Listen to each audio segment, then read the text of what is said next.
Kisah Tikus Dalam Karung oleh Anton Permana dari Tanhana Dharma Manggrava Institute. Dalam sebuah perjalanan kereta api, seorang profesor ilmuwan asal Prancis bertanya kepada seorang pria tua yang duduk di sampingnya, "Bapak, kalau saya boleh bertanya, benda apa yang ada di dalam karung itu?" kata profesor. Pria tua menjawab, "Oh, itu adalah kumpulan tikus yang ada di ladang gandum saya." Lalu profesor dengan mimik yang semakin heran dan penasaran melanjutkan pertanyaannya, "Untuk kegunaan apakah tikus itu jauh-jauh Anda bawa dan untuk siapa?" Si pria tua menjawab, "Tikus ini ada yang order buat laboratorium pemerintah sebagai bahan penelitian. Saya mau mengantarkannya langsung. Dan ini sudah biasa saya lakukan dalam beberapa tahun ini." Sambil manggut-manggut, si profesor bertanya kembali, "Lalu, kenapa Anda selalu menendang-nendang tikus itu dan menggoyang-goyang karungnya setiap saat?" Si pria tua itu menjawab, "Oh, kalau itu adalah tradisi kami sejak dulu di ladang. Saya menendang dan menggoyang-goyang tikus itu agar tikus itu sibuk dan ribut antar sesama dia di dalam karung. Karena kalau mereka tenang-tenang saja tanpa diganggu, maka tikus itu bisa menggigit dan mengoyak karung ini dengan gigi dan kukunya yang tajam. Makanya saya goyang dan tenang terus karung ini, supaya tikus-tikus ini lupa kalau mereka sebenarnya punya senjata gigi dan cakar. Mereka punya cara bersama-sama untuk melepaskan diri dari karung ini," jawab pria itu santai. "Oh, begitu ternyata," jawab profesor ini baru paham dan mengerti sambil manggut-manggut.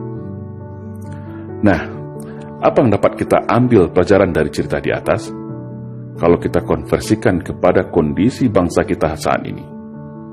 Cerita profesor dan bapak tua pembawa karung tikus di atas bisa dikonversikan dengan keadaan bangsa kita hari ini. Sebuah bangsa yang besar, bangsa yang plural, bangsa yang majemuk, tapi saat ini terjebak dalam jurang perpecahan yang begitu tajam dan dalam. Ibarat sebuah piramida kehidupan, mulai dari puncak piramida, tengah dan bawah terpecah belah oleh ego dan kepentingannya masing-masing. Apakah ini natural? Apakah itu alamiah terjadi? Sebagai bangsa yang memiliki sumber daya alam melimpah seperti ini, sangatlah menggiurkan bagi para taipan dan negara maju yang haus akan sumber daya alam. Dan sejarah negeri ini juga mencatat demikian. Sejak berabad-abad tahun yang lalu, bangsa lain silih berganti ingin mengeruk kekayaan negara ini. Dan cara yang paling aman untuk menjarah negeri ini adalah tentu dengan mengadu domba sesama masyarakatnya agar terpecah belah dan lemah. Para elit dibenturkan oleh kepentingan bisnis dan jabatannya. Pemerintah dibenturkan dengan rakyatnya. Sesama anak bangsa dibenturkan diadu domba dengan isu sentimen sara. Mayoritas versus minoritas, cebong versus kampret, radikal versus PKI, Jawa versus luar Jawa, dan liberal versus fundamental. Padahal semua perpecahan itu ada decision maker di belakangnya. Ada kingmaker yang merencanakannya. Para elit minorki kekuatan invisible hand yang ingin mengalihkan segala perhatian, menguras energi bangsa, hingga kita semua lupa, lengah bahwa bangsa ini adalah bangsa yang besar, bangsa yang hebat, bangsa yang tangguh, bangsa yang ramah, baik dan patriot sejati. Sebagaimana pendahulu kita mendirikan negara ini dengan segenap jiwa raganya. Setiap hari, setiap menit dan detik, ada saja isu permasalahan yang muncul seakan memaksa kita, menggiring kita, memancing emosi kita untuk terus berkelahi, saling mencaci, dan saling membuli. Seolah tak ada lagi celah untuk kembali ke masa indah yang penuh kerukunan, ketentraman, dan saling percaya dan toleransi. Yang agama satu tak recokin agama yang lainnya. Yang aliran berbeda tidak hakimi aliran yang lainnya. Suku lain tidak menghina suku lain. Kehormatan sara sangat kita junjung dan hormati. Tapi saat ini, isu sara seolah menjadi amunisi dan senjata untuk memecah belah anak bangsa.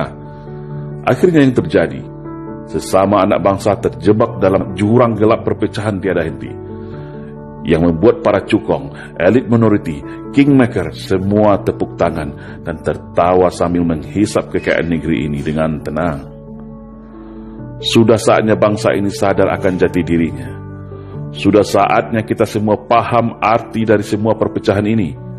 Semua ada yang mengaturnya, dan semua ada yang menikmatinya. Ibarat kata pepatah, kalau kapal pecah, maka hiu yang akan kenyang menikmatinya. Padahal, mereka yang merancang ini hanya dari kalangan yang sedikit, tapi berhasil memecah belah serta membodohi kita semua dengan propaganda dan adu domba. Seperti pria tua yang selalu menendang menggoyang tikus dalam karungnya agar selalu ribut dan lengah. Sekarang, kembali kepada kita semua. Tetap ribut saling cakar antar sesama, atau bersatu bersama-sama untuk melepaskan diri dari skenario belenggu perpecahan, membangun arus gelombang persatuan kesatuan bangsa, untuk menuju arah Indonesia ke depan yang lebih baik, yaitu Indonesia yang bersatu, berdaulat, adil dan makmur. Salam Indonesia Jaya.